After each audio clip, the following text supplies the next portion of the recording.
Amém, meus amados irmãos. Vos saúdo com a paz do Senhor. Graças a Deus pela oportunidade de louvarmos o Senhor, estarmos diante dele. Nós estamos estudando o livro de Lucas e hoje nós estamos no capítulo 15. E eu tentarei compartilhar com meus amados irmãos aquilo que o Senhor colocou no meu coração. Amém? Lucas capítulo 15, todos nós conhecemos a parábola do filho pródigo, todos nós conhecemos essa porção tão bonita e única nas Escrituras. Somente Lucas registra essas parábolas, essas palavras de Jesus aqui. Então diz assim, Lucas 15: todos os publicanos e pecadores estavam se reunindo para ouvi-lo, mas os fariseus e os mestres da lei o criticavam. Este homem recebe pecadores e come com eles. Então Jesus lhe contou esta parábola. Amém? Lucas diz para nós que publicanos e pecadores estavam se reunindo para ouvi-lo. Assim traduziu a versão NVI. Mas alguns acreditam que o que Lucas está tentando dizer não é que eles estavam se reunindo naquele momento, mas que o ministério do Senhor estava abrangendo essas pessoas. O Senhor recebia essas pessoas com tanto amor que, conforme o tempo ia passando, mais pessoas desprezadas, pelos líderes religiosos, os fariseus, os saduceus, os que se achavam santos, essas pessoas que eram desprezadas por estes, eram acolhidas pelo Senhor Jesus. E cada vez mais aumentava esse tipo de público para ouvir a palavra do Senhor. E nós, que conhecemos a obra do Senhor Jesus, que entendemos que Ele veio buscar os pecadores, nós conseguimos compreender, porque nós também éramos, esses publicanos, esses pecadores, os gentios, que os judeus diziam que éramos combustível para o inferno. O Senhor nos amou, o Senhor nos escolheu, o Senhor nos chamou para pertencermos ao seu povo. E você leu no versículo 2 comigo, que os fariseus e os mestres da lei o criticavam. Este homem recebe pecadores e come com eles. Estes homens não tinham amor no coração, não tinham misericórdia no coração, eles não se compadeciam destas pessoas, eles não entendiam o poder do pecado, o poder do vício, a história dessas pessoas. Eles só conseguiam olhar para si mesmo e não entendiam que também eram pecadores, não conseguiam compreender e não conseguiam enxergar suas próprias falhas. E Jesus, que veio para salvar a todos, o Senhor que ama a todos, o Senhor então ele vai contar 3 histórias para nós aqui, e as 3 histórias elas vão tratar dessa questão de algumas pessoas, os desprezados que estão sendo recebidos pelo Senhor, e os líderes religiosos que estão criticando o Senhor e dizendo que o Senhor estava errado em recebê-los. O Senhor vai tratar esses 2 grupos. E a primeira parábola então é no versículo 4, ele diz assim: qual de vocês que possuindo 100 ovelhas e perdendo uma, não deixa as 99 no campo e vai atrás da ovelha perdida, e quando a encontra, coloca alegremente sobre os ombros e vai para casa? Ao chegar, reúne seus amigos e vizinhos e diz: alegrem-se comigo, pois encontrei minha ovelha perdida. E nessa parábola o Senhor está dizendo algumas coisas, e uma delas é que essas pessoas, elas, apesar do estado que elas se encontravam, elas eram ovelhas do Senhor, eram ovelhas, eram filhos de Abraão, pertenciam também à aliança que Deus fez com Israel, estavam perdidas, foram vencidas pelo pecado, foram vencidas pelo vício, mas eram ovelhas do Senhor, filhos amados do Senhor, estavam perdidas.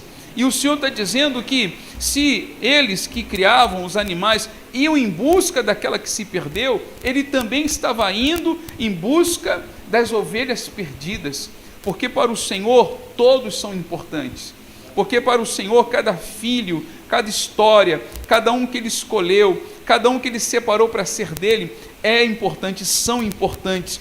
E o Senhor é um Deus que nos ama tanto, que Ele vai em busca daquele que se perdeu.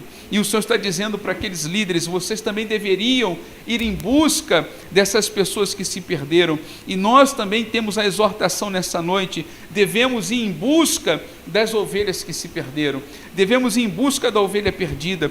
E a segunda coisa que fica muito clara aqui, e vai ficar o mesmo ponto, o Senhor vai acentuar a mesma coisa nas outras duas parábolas, é a alegria. É a alegria. A alegria de achar a ovelha que foi perdida, a alegria de Deus em ver um dos seus filhos que estava perdido, arrepender-se dos seus pecados e voltar-se para Ele. Deus tem alegria quando o homem perdido volta-se, quando o homem perdido volta para casa. Deus tem alegria quando o pecador se arrepende. O Senhor tem alegria. Os fariseus estavam criticando o Senhor, eles eram para estar felizes, porque os pecadores estavam ouvindo a palavra, estavam sendo transformados, mas eles estavam aborrecidos, eles estavam achando aquilo completamente errado e criticando o Senhor. E o Senhor está dizendo: olha, quando a ovelha volta para casa, é motivo de alegria, é motivo de alegria. E o Senhor diz no versículo 7: e eu lhes digo que da mesma forma haverá mais alegria no céu por um pecador que se arrepende, do que por 99 justos que não precisam arrepender-se. E isso que o Senhor está falando, os 99 justos que não precisam arrepender-se, o Senhor está se referindo aos fariseus, porque eles se consideravam tão santos que eles achavam que não tinham pecado, eles se consideravam tão melhores do que as demais pessoas, que eles não precisavam de um Salvador. E o Senhor está dizendo: Deus tem mais alegria nestes pecadores que estão se arrependendo do que em vocês, religiosos, que acham que não precisam se arrepender. E aí você começa a ver, amados, a que ponto a igreja, a que ponto um religioso, um legalista, alguém que está com o coração tão longe de Deus pode chegar, né?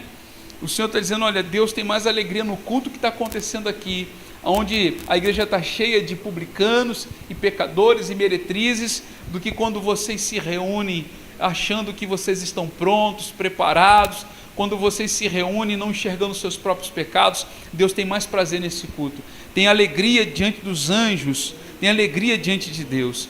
E o Senhor, Ele vai dizer assim no versículo 8: ou qual é a mulher que, possuindo 10 dracmas e perdendo uma delas, não acende uma candeia, varre a casa e procura atentamente até encontrá-la, e quando a encontra, reúne suas amigas e vizinhas e diz: alegrem-se comigo, pois eu encontrei minha moeda perdida. E eu lhes digo que da mesma forma há alegria na presença dos anjos de Deus por um pecador que se arrepende. E nessa segunda história, o propósito é o mesmo: confrontar a crítica dos fariseus, mas ao mesmo tempo ensiná-los. O Senhor fala que são 10 dracmas e uma delas se perdeu. E esta mulher na parábola, ela vai procurar, ela vai varrer, ela vai levantar os móveis e ela não vai desistir até encontrar. E com isso o Senhor está dizendo que Deus não medirá esforços para achar a sua dracma perdida. Deus moverá céu e terra em busca do filho perdido, do filho desviado, daquele que se afastou. E o Senhor diz: olha, está perdido, mas também é um dracma. Está perdido, mas também tem um valor. Mesmo o valor das que não se perderam. Só está perdida, mas o valor é o mesmo. O valor é o mesmo. Se na primeira parábola o Senhor, Ele vai em busca da que se perdeu, nessa segunda, o que está sendo ressaltado é que Deus não irá economizar. Todos os recursos de Deus estarão investidos para alcançar aquele que se perdeu. E nós, como igreja, deveríamos nos esforçar para usar todos os recursos que Deus tem nos dado para alcançarmos as dracmas perdidas, para buscarmos as dracmas perdidas. E não deveríamos medir esforços, nós deveríamos fazer tudo o que é possível e até mais para fazer a obra de Deus em evangelizar, em alcançar as pessoas, em trazer os dracmas em trazer as pedras preciosas, em trazer as pérolas, as joias para a casa do Senhor. E o Senhor diz aqui no versículo 10, eu lhes digo que da mesma forma há alegria na presença dos anjos de Deus por um pecador que se arrepende. Jesus está dizendo, vocês se alegram quando vocês recuperam aquilo que é de vocês, ainda que seja uma moedinha, mas quando vocês encontram, vocês se alegram porque vocês recuperaram aquilo que pertencia a vocês. Quanto mais Deus, quanto mais o Senhor, quando um pecador se arrepende, há tanta alegria, os anjos louvam, os anjos saltam de alegria diante de Deus por um pecador que se arrepende. Hoje, na presença do Senhor, assim creio eu, esse texto ele continua falando e nos ensinando muitas coisas. Diz assim o versículo 11, Jesus continuou, um homem tinha 2 filhos, o mais novo disse a seu pai, pai, quero a minha parte da herança. Assim ele repartiu sua propriedade entre eles. Não muito tempo depois, o filho mais novo reuniu tudo o que tinha e foi para uma região distante, e lá desperdiçou os seus bens, vivendo irresponsavelmente. Havia 2 filhos, e o mais novo, ele faz um pedido ao seu pai, que pode parecer estranho, mas era algo que acontecia naquele tempo. O pai repartia herança entre os seus filhos ainda vivo, e ele quer a herança porque ele quer sair da casa do pai. Primeira coisa que me chama a atenção, o motivo pela qual esse filho queria sair de casa. Porque nós sabemos, nós já conhecemos essa parábola, então já estou antecipando, não é, o que está escrito, você conhece. Na frente ele vai reconhecer que na casa do pai dele tinha pão com fartura. Então não tem motivo para sair se tem comida, tem fartura na casa do pai. Nós sabemos que esse pai é um pai amoroso, um pai cheio de ternura, porque o pai o recebe com um beijo, com um abraço. Não era um pai rígido, era um pai que abraçava, era um pai que beijava, era um pai que exaltava seus filhos. Então tinha comida, tinha amor, tinha proteção. Por que esse menino quer sair de casa? E, obviamente, irmãos, o que todos concluem é que ele quer ir embora porque ele não quer se sujeitar às regras. Porque é um lar de amor, é um lar com fartura, mas é um lar que tem regras. É um lar que existem leis para ser obedecida, existem regras para ser obedecidas. A casa do Senhor é um lugar bendito, a igreja do Senhor, o reino de Deus é um lugar bendito. O Deus que nós temos é um Deus de amor, é um Deus de misericórdia, é um Deus que nos honra, é um Deus que unge a nossa cabeça com óleo, um Deus que transborda o nosso cálice. Mas a palavra do Senhor, ela precisa ser obedecida. A palavra do Senhor, ela precisa ser obedecida. E esse menino, então, ele pega a sua propriedade, a sua herança, e ele vai em busca da felicidade. Ele achava que na casa do pai ele não iria ser feliz porque tinha muitas regras para obedecer. E eu estou falando isso porque, né, teve essa semana, esse mês passado, uma pessoa que disse isso, que na igreja você não pode ser feliz, porque tudo que é bom é proibido. Ele diz assim, você quer saber o que é pecado? É o seguinte, te faz feliz? É pecado. E ele começava a criticar as muitas regras. Mas na casa de Deus, estas regras são a causa de sermos felizes. Elas existem justamente para que possamos estar e sermos felizes. Porque se nós nos entregássemos aos nossos desejos e se fizéssemos tudo que o nosso coração pecaminoso pede, nós não seríamos felizes. Nós seríamos destruídos pelos vícios, nós seríamos destruídos pelos pecados, pelos desejos nocivos. A alegria não haveria na nossa vida. E é isso que acontece, ele vai para longe e ele vai viver a sua vida irresponsavelmente. Ele não tem mais regra, ele não tem mais que obedecer às leis do Pai. Ele vive agora segundo o seu entendimento e diz que ele começa a desperdiçar. Quão vazio é o coração do homem e quão pobre e miserável são os planos do coração do homem. O homem sempre tem um plano, né? Eu vou ser feliz. Não, eu tenho um plano, é um plano que não tem como falhar. Eu tenho um plano que não tem como dar errado. e você se afasta de Deus para viver o seu sonho, você afasta de Deus para buscar os seus desejos, você se afasta da casa do Pai para tentar ser feliz, e tudo que você encontra lá é o desperdício, é a ilusão, é o engano, é a mentira, porque diz no versículo 14, depois de ter gasto tudo, houve uma grande fome em toda aquela região, e ele começou a passar necessidade. E eu faço a pergunta ao texto: cadê os amigos desse homem? Cadê as pessoas que beberam com ele? Cadê as pessoas que usufruíram do dinheiro dele? Aonde estão os amigos? Eu sei que você está na casa de Deus, mas você e eu estamos constantemente sendo tentados pelo inimigo. E você precisa entender que esta é a verdade sobre a vida. Os amigos estão ao teu redor enquanto você tem dinheiro. As pessoas estão ao teu redor enquanto elas podem tirar alguma vantagem de você. Quando você se encontra em necessidade, todos te abandonam. Quando você se encontra em necessidade, somente um permanece do seu lado. Amém ou não amém? Amém. E aí, diz o texto, por isso, ele foi empregar-se com um dos cidadãos daquela região, que mandou para o seu campo, a fim de cuidar de porcos. Os judeus não podiam comer carne de porco, mas alguns criavam para vender para os gentios. Era uma profissão horrível, era uma profissão extremamente humilhante, terrível, e é neste lugar que esse jovem vai parar, e diz o versículo 16, ele desejava encher o estômago com as vagens de alfarrobeira que os porcos comiam, mas ninguém lhe dava nada. Os porcos tinham mais valor do que ele. Enquanto na casa de Deus ele era amado, ele era filho, ele era honrado, lá fora os porcos tinham prioridade, lá fora os porcos tinham mais valor do que ele. Ô irmãos, eu sou crente já há algum tempo, porque fui nascido e criado na igreja. O que eu já vi dessa história acontecer e se repetir foram muitas.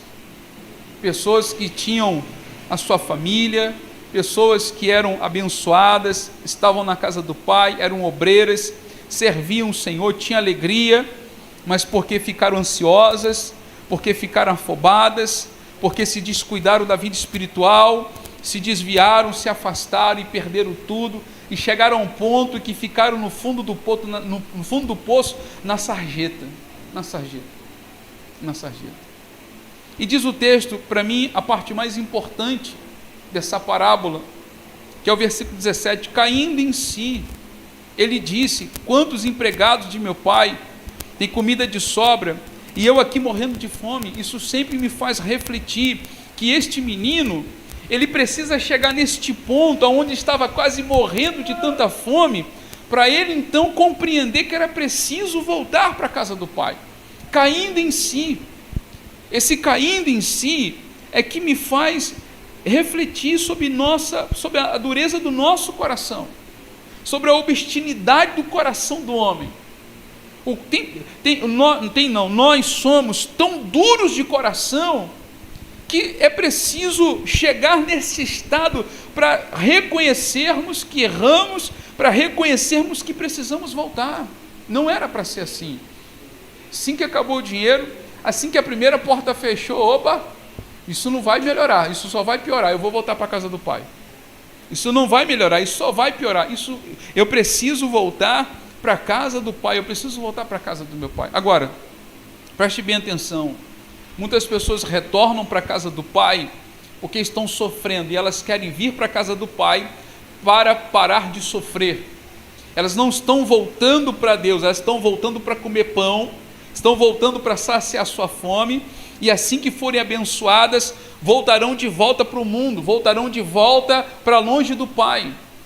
Esse menino, ele diz assim: eu me porei a caminho, voltarei para a casa do meu pai e lhe direi: pai, pequei contra o céu e contra ti, não sou mais digno de ser chamado teu filho.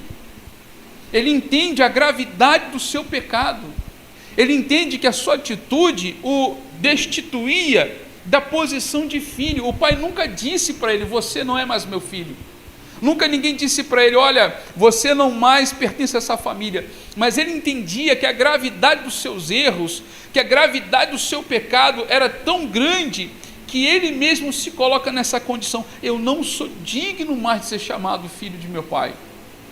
E eu quero que meus irmãos entendam que cair é fácil, se levantar e se arrepender genuinamente é um processo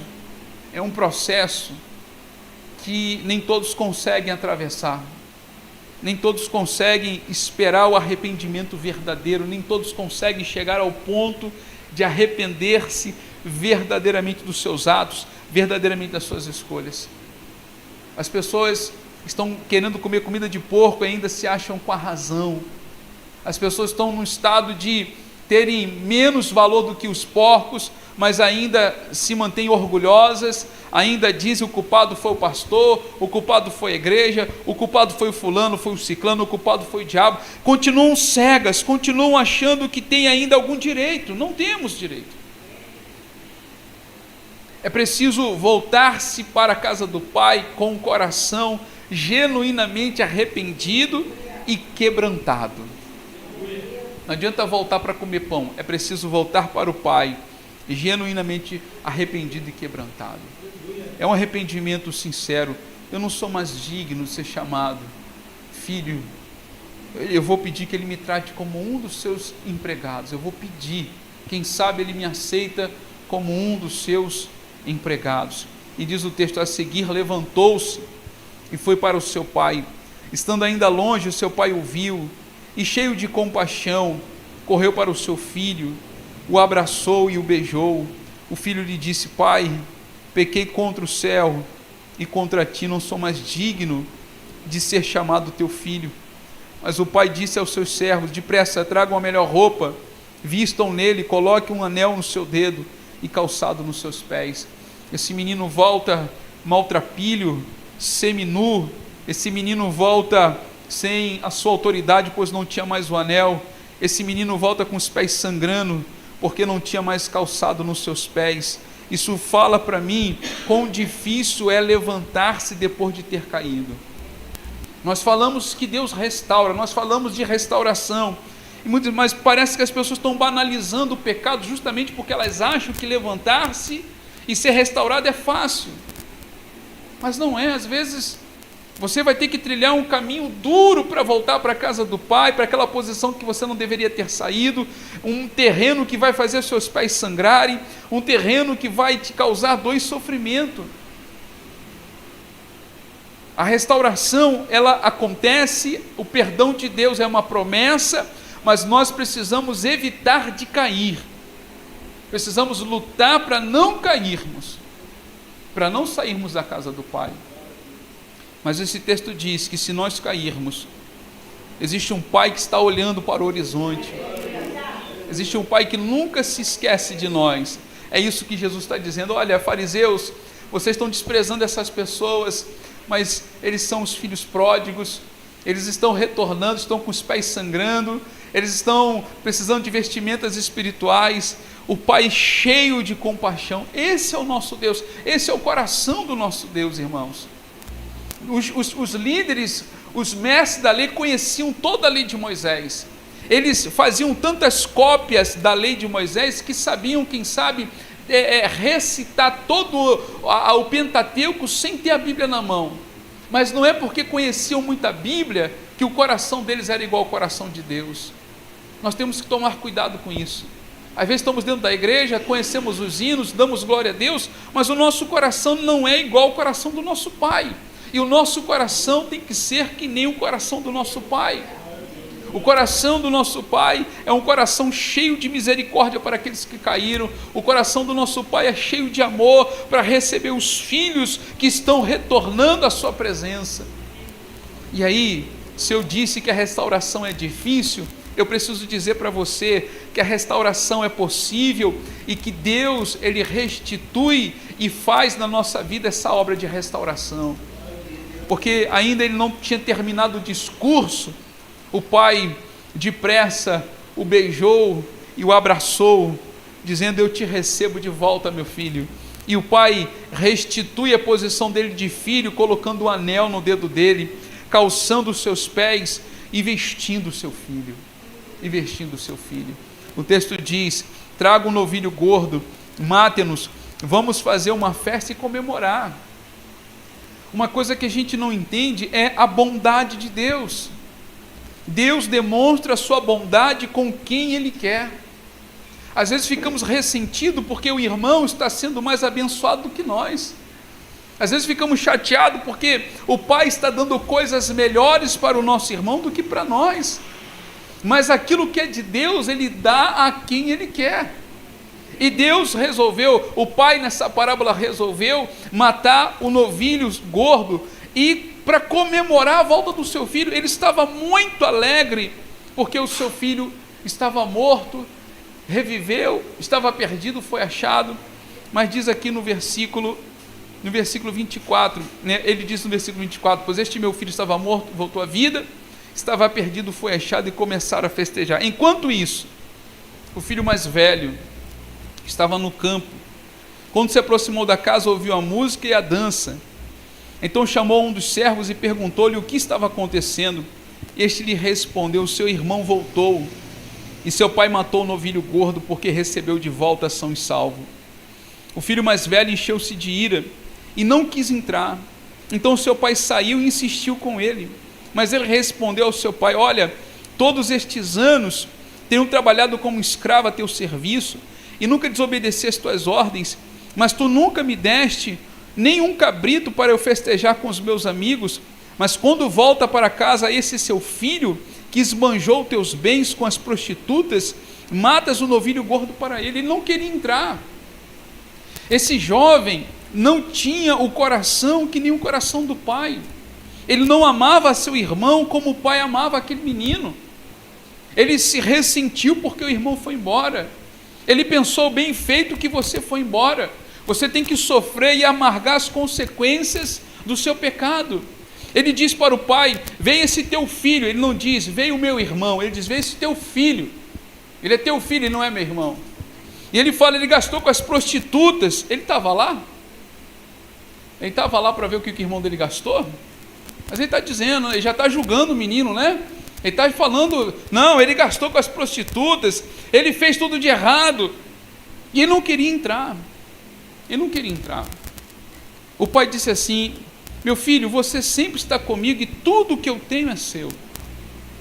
É verdade. Aquele menino provavelmente provou o pecado e se entregou ao pecado. Mas, amados, o pecado vale a pena? O sabor do pecado vale a pena? A humilhação que aquele menino passou, a consequência terrível e quão poderoso foi a consequência do pecado sobre aquele menino, a ponto dele ter menos valor do que os porcos. O pai está dizendo: meu filho, você sempre esteve comigo, você nunca sofreu o que o seu irmão sofreu, você nunca passou sofrimento e dor o que o seu irmão passou por ter se afastado, você sempre esteve comigo.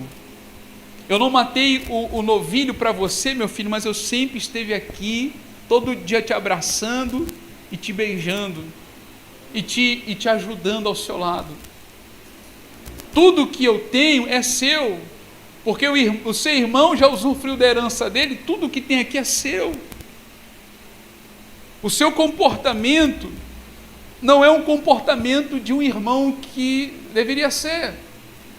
Você não deveria estar chateado porque o novilho foi morto para comemorar a volta do seu irmão. Você deveria estar dizendo: pai, ainda bem que o senhor matou o novilho, porque nós precisávamos comemorar o retorno do meu irmão, o retorno do seu filho. Porque ele estava morto, meu irmão estava morto, meu irmão estava perdido, o meu irmão estava entregue aos vícios, meu irmão estava entregue à morte, mas ele voltou, pai. Mas o coração daquele menino não entendia essas coisas.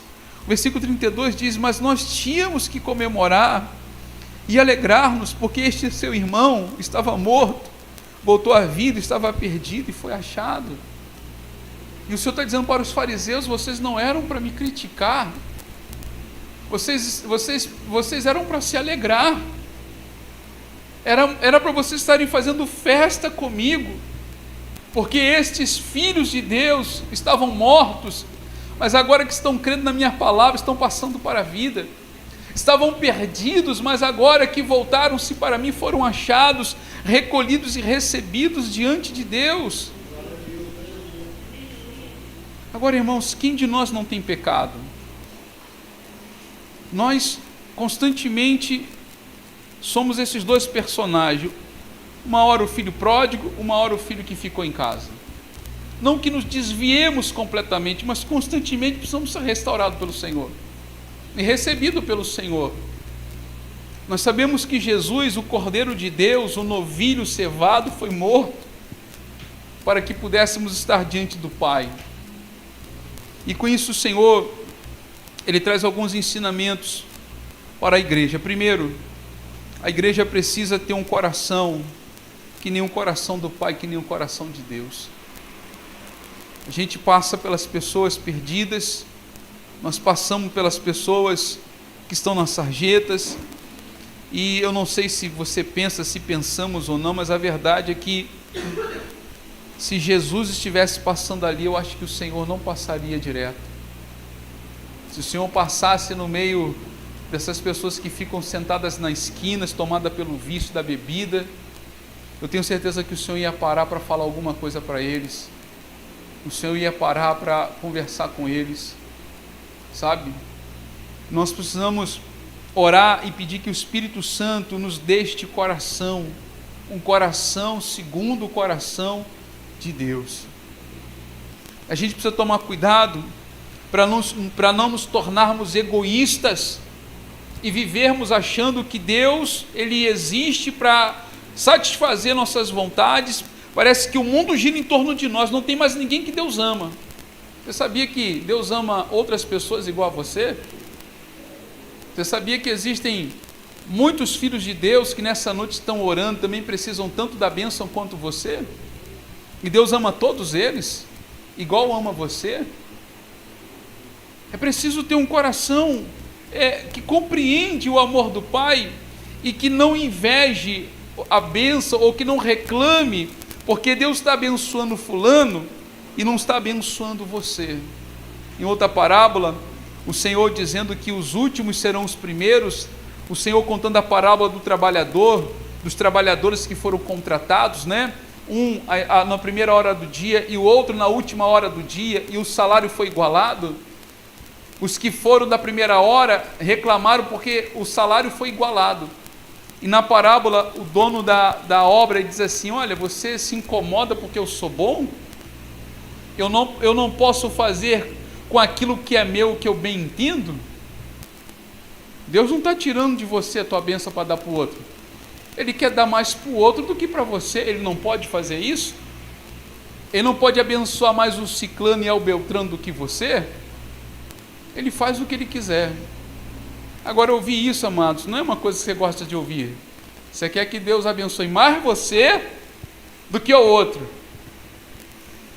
E é por isso que, mesmo esse texto se aplicando, né, num culto evangelístico, e é onde eu sempre ouvi essa palavra sendo pregada, né, numa campanha evangelística, num culto no lar, num culto na praça, os pregadores, eles gostam de usar esse texto nessa hora, para falar para os filhos pródigos que o pai tem um anel novo, um anel para colocar no dedo, que o pai tem roupa nova, que o pai recebe de braço aberto. Mas esse texto fala para a igreja, porque essa parábola não foi contada para as pessoas que estavam vindo ouvir Jesus. Jesus não contou essa parábola para os pecadores, os publicanos que estavam vindo ouvir a mensagem. Jesus contou essa parábola para os fariseus que estavam criticando o amor do Senhor, os que já eram religiosos. E no caso, se eu fosse comparar, nós somos os religiosos, nós já estamos dentro do reino. Amém ou não amém?